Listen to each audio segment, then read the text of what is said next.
Hai teman-teman. Kemarin kan kita sudah membahas pencernaan makanan dari mulut ya.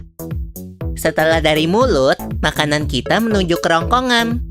Kerongkongan adalah suatu saluran seperti tabung sepanjang 20 cm yang menghubungkan antara rongga mulut dengan lambung. Di dalam kerongkongan terjadi gerakan peristaltik, yaitu gerakan meremas-remas yang dilakukan oleh dinding kerongkongan untuk membuat makanan terdorong masuk ke dalam lambung. Berarti tujuan selanjutnya ke lambung ya, Pipo? Betul, Bol. Lambung adalah bagian dari organ pencernaan manusia yang paling elastis. Lambung berbentuk seperti kantong dan terletak di dalam rongga perut sebelah kiri atas. Di dalam lambung, makanan mengalami pencernaan secara mekanis dan kimiawi. Pencernaan mekanis dilakukan oleh dinding atau otot lambung yang meremas dan mengaduk makanan. Pencernaan kimiawi dilakukan oleh getah lambung yang dihasilkan oleh kelenjar getah lambung. Getah lambung mengandung enzim pepsin, enzim renin, dan asam klorida. Enzim pepsin berfungsi untuk memecah protein menjadi pepton. Enzim renin berfungsi untuk mengendapkan protein susu menjadi kasein. Asam klorida atau HCl berfungsi untuk mengasamkan makanan dan membunuh kuman yang masuk bersama makanan. Nah, habis ini makanan kita pergi ke toilet ya? Hihihi. Ah, kamu ini belum, Bol.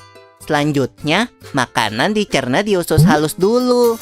Usus halus merupakan usus terpanjang dalam saluran pencernaan karena panjangnya mencapai 6 hingga 7 meter.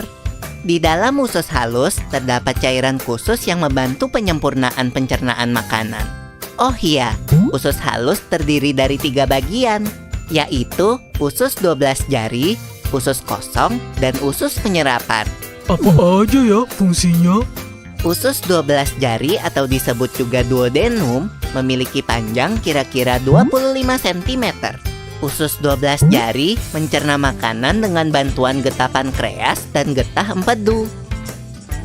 Getah pankreas dihasilkan oleh kelenjar pankreas.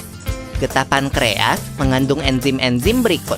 Enzim amilase berfungsi mengubah zat tepung atau amilum menjadi zat gula atau glukosa. Enzim tripsin berfungsi mengubah pepton menjadi asam amino. Enzim lipase berfungsi mengubah lemak menjadi asam lemak dan gliserol. Kalau getah empedu dihasilkan oleh hati dan disimpan dalam kantong empedu. Getah empedu berfungsi untuk mencerna lemak. Selanjutnya, usus kosong atau jejunum terletak di antara usus 12 jari dan usus penyerapan.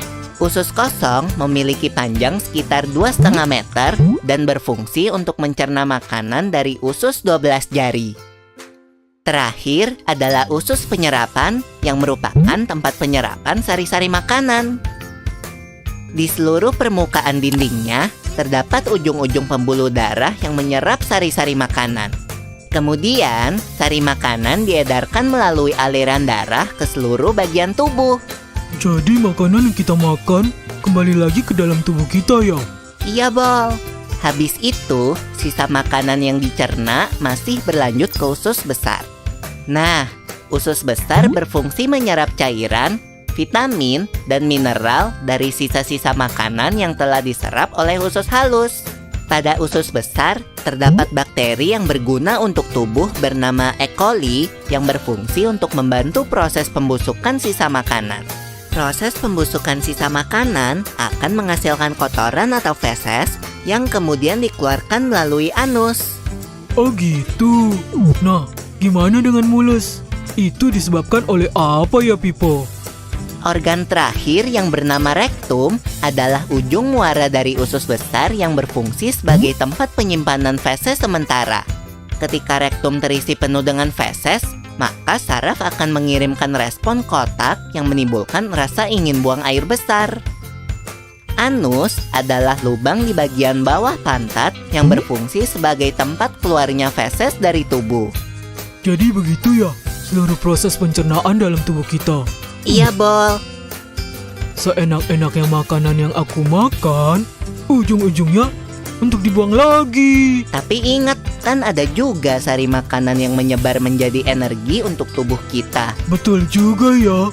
Oh ya Pipo, ngomong-ngomong soal pencernaan, kamu pernah sakit perut gak? Tentu saja, Bol. Kenapa ya perut kita bisa sakit? Nanti akan kita bahas bersama di video selanjutnya ya, Bol.